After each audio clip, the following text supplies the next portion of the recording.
Hi, this is Michael from Guitar Guide, and in this video, I'm going to show you a really easy way to play Stir It Up by Bob Marley. So this is going to be probably a little bit different than other videos you'll find on YouTube, and so I'm going to give you a sample and then I'll jump straight into the chords.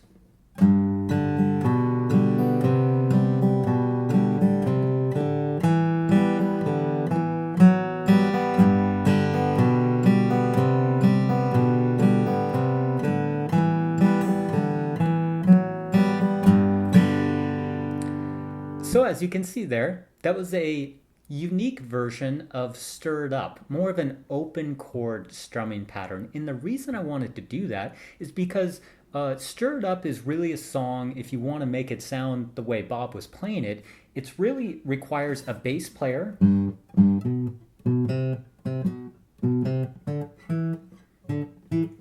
a rhythm reggae guitarist at the same time playing this.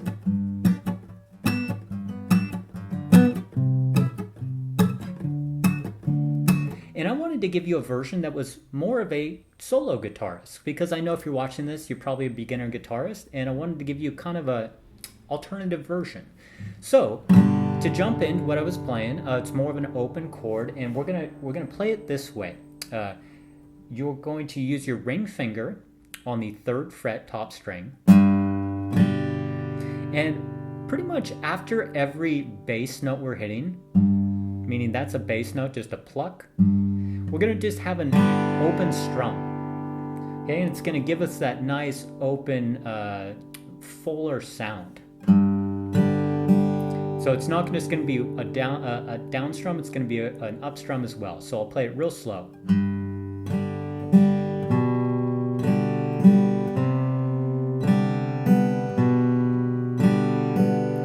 So let's cover that part right there. So it's going to be your ring finger on the top string, 3rd fret, pluck there, totally open from the down, let's say 4th string down, down strum, and then an up strum. Then we're going to do the same exact strumming, but instead of hitting that same bass note, we're now going to hit this bass note. Index finger on the 5th string, 2nd fret. So far we got.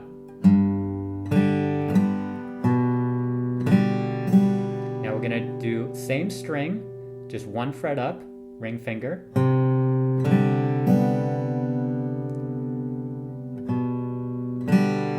As you can see, we went back to that same note here. So I'm gonna play that one more time.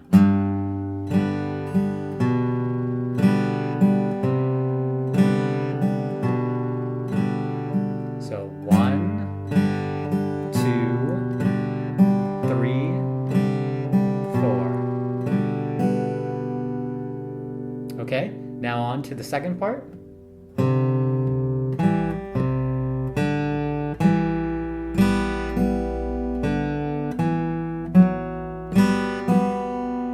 Okay, so that's really the whole thing right there. So let's break down the second part. So it's going to start on your ring finger, 5th string, 3rd fret. Open string on the D string, 4th string, totally open. So we got ring finger on the 5th string, 3rd fret. Open on the string below. Then to the 2nd fret with your index finger on the 4th string. So we got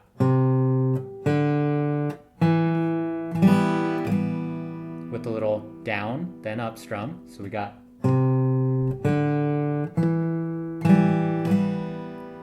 Then we start on the open string, 2nd fret again, finish here, finish on the 4th fret, 4th string.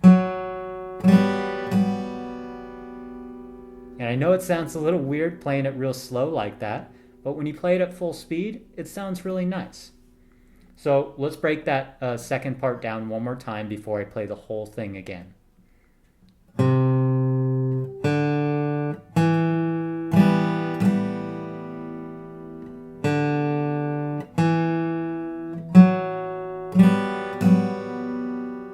So full speed, it sounds. Then right back to the very beginning.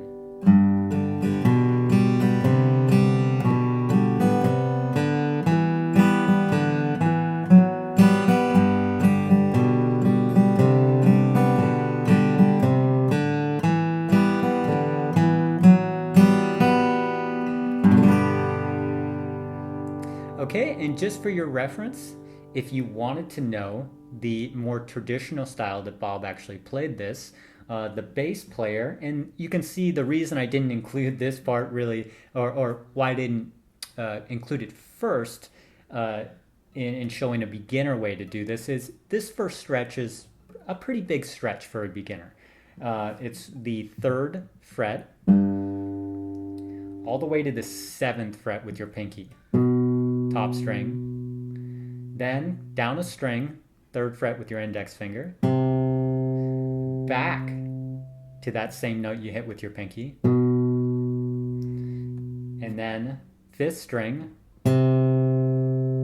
index finger 3rd fret, up to the 5th fret, up to the 7th, back to the index, back to the 7th, end on the 9th. So all together.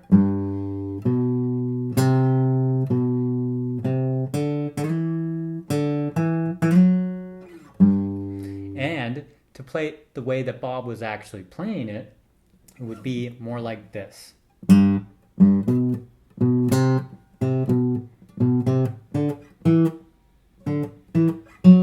So as you can see in the beginning there, we're putting an extra note on each one of these progressions here. So it's down, down, down. So as you can see, right before I went to the 7th, I hit another down, down. So it's 1, 1, 2, or 1, 2, 3.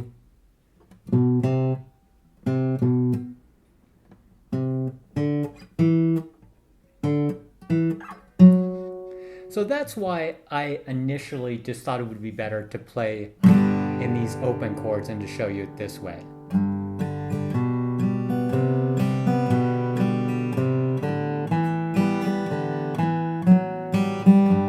Because when you're playing all alone, it's more fun to have a more fuller sound. Now, if you have someone playing that bass note,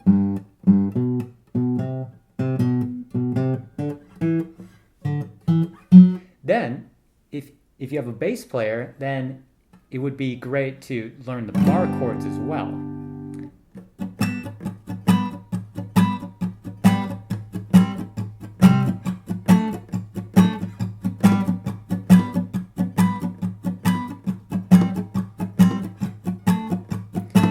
Now, if you're a brand new beginner, I highly advise for now, stick with the open chord version, but I'm also going to show you the bar chords as well. And the reason bar chords are difficult for beginners is because they take more strength out of the hand, and especially this part, this finger, the index finger, because this is basically holding down almost every string. It's holding down the top string and the bottom too, so you kind of got to put a lot of more strength in your hand. But I'm going to show you those chords as well, just in case you're watching this video and say, I want to know those chords also. So let's break down the G chord, G bar chord. We're going to play your index finger on the top string, 3rd fret. That'll be followed by your ring finger on the 5th fret, 5th string, followed by your pinky right underneath there. That will be followed by your middle finger on the 4th fret, 3rd string. And then the 2nd string is held down by this finger, your index finger. This is why this is hard for beginners. So this finger is holding down the 2 bottom strings. And if that's really hard for you, just practice your bar chords, they will come. I know they're going to be strenuous on your hand right now, but they will come if you just practice. So that's what a clean G major bar chord sounds like, opposed to the open version. Very similar, but this sounds... Yeah, that's the bar chord. And bar chords are very, it's very common for bar chords to be used in reggae music because they give you the ability to do what's called the skank strum, meaning...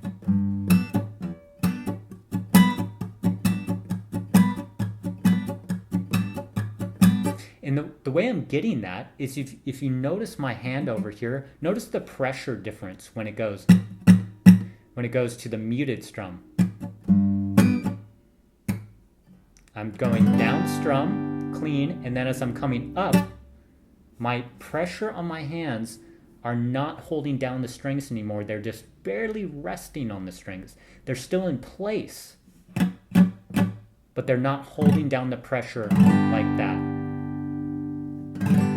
Holding down pressure, release, get the muted strum. And going back and forth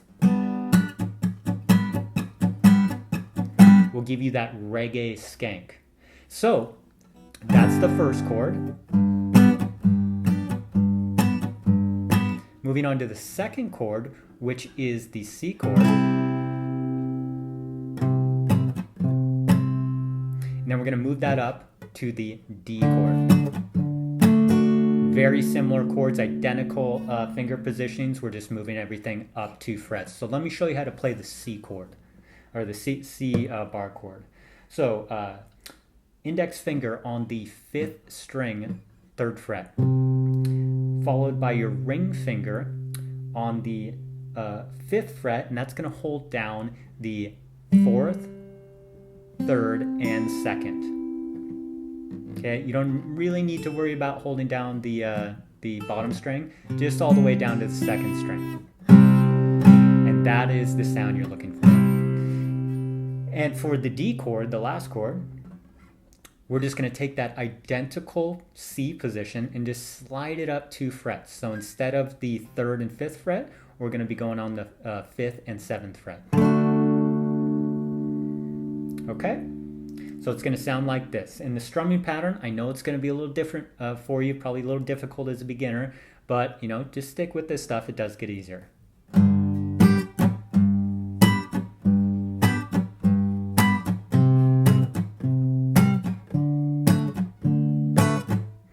Okay, so one more time and that'll wrap this video up. Bass note pluck, down strum, up strum, mute.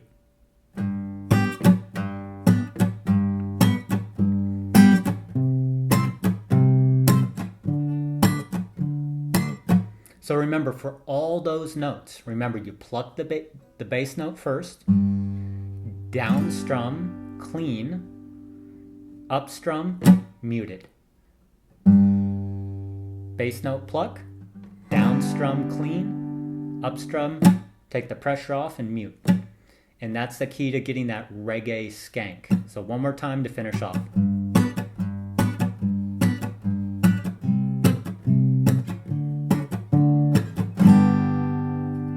Okay, so this video was a little bit longer than I was originally going to make it. I was just going to show you the open chords, but I thought for those who wanted to learn the more traditional way that Bob actually played this song, that's how we did it. He was playing it in a bit of a higher key, but that is the basic idea.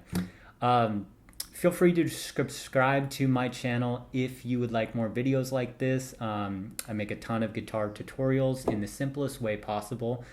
And once again, thank you for watching. I do appreciate it.